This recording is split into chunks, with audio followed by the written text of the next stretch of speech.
তোমরা জাতীয় বিশ্ববিদ্যালয়ে তোমরা অনার্স প্রথম বর্ষের রিলিজ স্লিপের আবেদন কিভাবে করবে তুমি নিজেই তোমার মোবাইলের মাধ্যমে সেটা তোমাদেরকে দেখিয়ে দেবো। শিক্ষার্থীরা প্রথমে তোমার ন্যাশনাল ইউনিভার্সিটির যে অ্যাডমিশন ওয়েবসাইটটি রয়েছে এই ওয়েবসাইটে তুমি প্রথমে আসবে।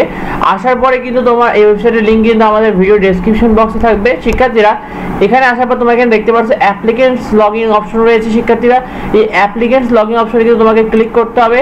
তো অ্যাপ্লিকেন্টস লগইন অপশনে ক্লিক করার পর তোমার সামনে এরকম ইন্টারফেস চলে আসবে। তোমাকে এখানে অ্যাপ্লিকেন্ট লগইনে অর্থাৎ তোমাকে এখানে তোমার অ্যাপ্লিকেশন আইডি দিতে হবে। তোমার যে প্রাথমিক আবেদনের সময় যে অ্যাপ্লিকেশন আইডি ছিল এবং পিন নাম্বারটা ছিল সেটা দিয়ে তোমাকে কিন্তু লগইন হয়ে যেতে হবে। শিক্ষার্থীরা হওয়ার পর তোমাকে কিন্তু এভাবে দেখাবে শিক্ষার্থীরা যে তুমি ফার্স্ট রিলিজ অ্যাপ্লাই করতে দাও ফর ফার্স্ট রিলিজ স্লিপ।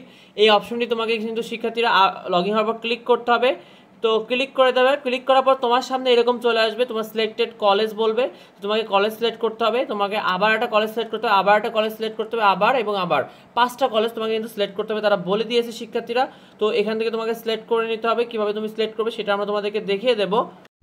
তো তোমাকে এখানে দেখো সিলেক্ট করতে হবে তোমাকে বিভাগ অর্থাৎ ডিভিশন, তোমার বিভাগ কোনটা সেটা সিলেক্ট করতে হবে তোমাকে। এখান থেকে দেখো আমি একটা বিভাগ সিলেক্ট করে নিলাম। তারপর তোমাকে তোমার ডিস্ট্রিক্টটা সিলেক্ট করে নেবে। কীভাবে তোমার ডিস্ট্রিক্ট সিলেক্ট করবে সেটা দেখে নেবে। তো এখান থেকে তোমার দেখো কলেজ, তুমি তোমার যে জেলায় সিলেক্ট করেছো সেই জেলায় কোন কোন কলেজগুলো তুমি চয়েস দিতে সেগুলো তোমাকে সিট দিয়েছে দেখতে পাচ্ছ। অ্যাভেলেবেল লেখা থাকবে এভাবে যে তোমার কতগুলো আসন ফাঁকা রয়েছে। দেখো 3টা কলেজ, তোমার 3টা রয়েছে, 3টা সাবজেক্ট রয়েছে এই কলেজে এবং একটাতে 42টা, একটাতে দেখো 11টা 21টা এভাবে ফাঁকা রয়েছে। তো তোমাকে এগুলো সিলেক্ট করে নিতে হবে শিক্ষার্থীরা। এখানে তোমাকে দেখাচ্ছে যে এগুলো এতগুলো করে তোমার আসন রয়েছে এক একটি কলেজে অর্থাৎ এই কলেজটিতে। তো এইভাবে তোমাকে কিন্তু সিলেক্ট করতে হবে। দেখো সিলেক্ট হয়ে গেলো, দেখো আরেকটা দিলাম সিলেক্ট হয়ে গেলো, আরেকটা দিলাম দেখো সিলেক্ট হয়ে গেলো। এভাবে দেখো তোমাকে কিন্তু সিলেক্ট করে ফেলতে হবে। এবার তোমাকে নেক্সট অপশনে ক্লিক করলে পরের কলেজটা তোমাকে সিলেক্ট করতে হবে। এখান থেকে দেখো পরের 2 নম্বর কলেজে সিলেক্ট করছে আমরা দেখো। তো 2 নম্বর কলেজে তোমাকে সেমভাবে সেম ওয়েতে সিলেক্ট করবে। এখানে তোমার ডিভিশনটা তুমি সিলেক্ট করে নাও শিক্ষার্থীরা।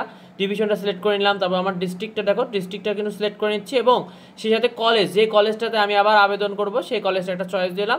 দেখো এই কলেজগুলো দেখো কোন সাবজেক্টে কতগুলো আসন ফাঁকা রয়েছে, একটাতে 2টা, একটাতে 3টা, আর একটাতে 15টা আসন ফাঁকা রয়েছে।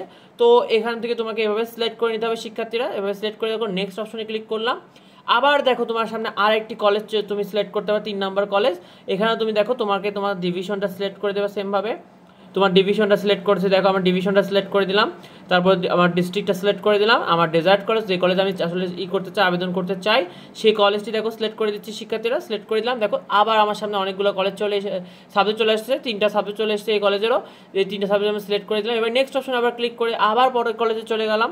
তো এখানে তুমি দেখতে পাচ্ছ শিক্ষার্থীরা, এখানে তোমার হলো সব কিছু আবার সে আগের মতোই রয়েছে।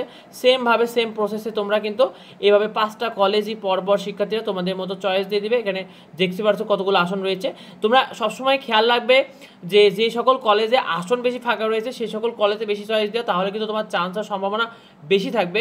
যে সকল কলেজে কম সাবজেক্ট রয়েছে সেই সকল কলেজগুলোতে একটু অ্যাভয়েড করার চেষ্টা করবে যাতে ওই কলেজগুলোতে একটু অসুবিধা হতে পারে। আর তোমাদের আরেকটি বিষয় জানিয়ে দিই, এই রিলিজ স্লিপে আবেদন করতে কিন্তু শিক্ষার্থীরা কোনো টাকা পয়সা লাগে না, অর্থাৎ তোমার আবেদন করতে কোনো অনলাইন ফি লাগবে না, তুমি ফ্রিতেই কিন্তু এটা পারবে।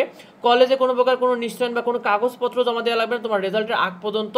সুতরাং তোমার এই বিষয় নিয়ে তোমাদের অনেকে বেশি টেনশনে রয়েছে, অনেকে বেশি কনফিউশনে রয়েছে, তাই তোমাদেরকে আগে জানিয়ে দিলাম। আর পরবর্তী আপডেটগুলো পেতে অবশ্যই আমাদের চ্যানেলটিকে এইভাবে সাবস্ক্রাইব করে রেখো যাতে তুমি নিয়মিত এই আপডেটগুলো পেয়ে যাবে। তো পরে লাস্ট কলেজ দেখো, আমরা লাস্ট কলেজে এসেছি। লাস্ট কলেজও কিন্তু সেমভাবে তুমি কিন্তু চয়েস দেবে শিক্ষার্থীরা। দেখো লাস্ট কলেজও কিন্তু সেমভাবে আমরা চয়েস দিচ্ছি প্রতিটা ইসে। সেমভাবে তুমি চয়েস দিয়ে তোমার কিন্তু মোটামুটি তুমি কিন্তু সিলেক্ট করে ফেলবে। দেখো একটা সাবজেক্ট পেলাম, একটা সাবজেক্ট আমি সিলেক্ট করে দিলাম। সবসময় বেশি সাবজেক্টগুলোতে সিলেক্ট করার চেষ্টা করবে। তারপর প্রিভিউ অ্যাপ্লিকেশন অপশন রয়েছে, এখানে ক্লিক করে দেবে। ক্লিক করার পর তোমার সামনে এরকম ইন্টারফেস চলে আসবে শিক্ষার্থী। এখানে তুমি সাবমিট অ্যাপ্লিকেশন অপশন রয়েছে, এখানে এটা ক্লিক করে দাও। তো সাবমিট অ্যাপ্লিকেশন অপশনে তোমাকে ক্লিক করে দিলে তোমার সামনে এরকম ইন্টারফেস চলে আসবে। Your application is successfully save, দেখতে পাচ্ছ। অ্যান্ড ক্লিক অন করতে বলতে দেখো পিডিএফ ডাউনলোডের অপশনে। তো আমরা এখানে পিডিএফ ডাউনলোড অপশনে ক্লিক করে দিতে পারবো। দেখো পিডিএফ ডাউনলোড অপশনে ক্লিক করলে তো পিডিএফটা ডাউনলোড হয়ে যাবে শিক্ষার্থীরা। তো দেখো এই যেখানে চলে আসছে, ওকে করলাম, আমার এটা ডাউনলোড হয়ে গেল। ঠিক আছে, স্টার্ট ডাউনলোড ওপেন করে আমরা ডাউনলোড করে ফেলছি। দেখো আমার ডাউনলোড হয়ে গেছে। আমাদের কিন্তু শিক্ষার্থীরা ডাউনলোড হয়ে গেছে পিডিএফটি। এইটা পিডিএফটি তোমাদের কাছে রেখে দেবে। তারপর রেজাল্ট হওয়ার পরে কিন্তু তোমাদের যা কাগজপত্র জমা দেওয়া লাগে সেটা দিতে হবে। সেই বিষয় নিয়ে আমরা প্রতিটা বিষয় নিয়ে তোমাদেরকে জানিয়ে দেবো। তাই পরবর্তী আপডেট পেতে অবশ্যই আমাদের চ্যানেলটিকে সাবস্ক্রাইব করে রাখো। যদি কোনো প্রশ্ন থাকে অবশ্যই ভিডিওতে কমেন্ট করো। দেখা হয় পরবর্তী ভিডিওতে। ধন্যবাদ সবাইকে।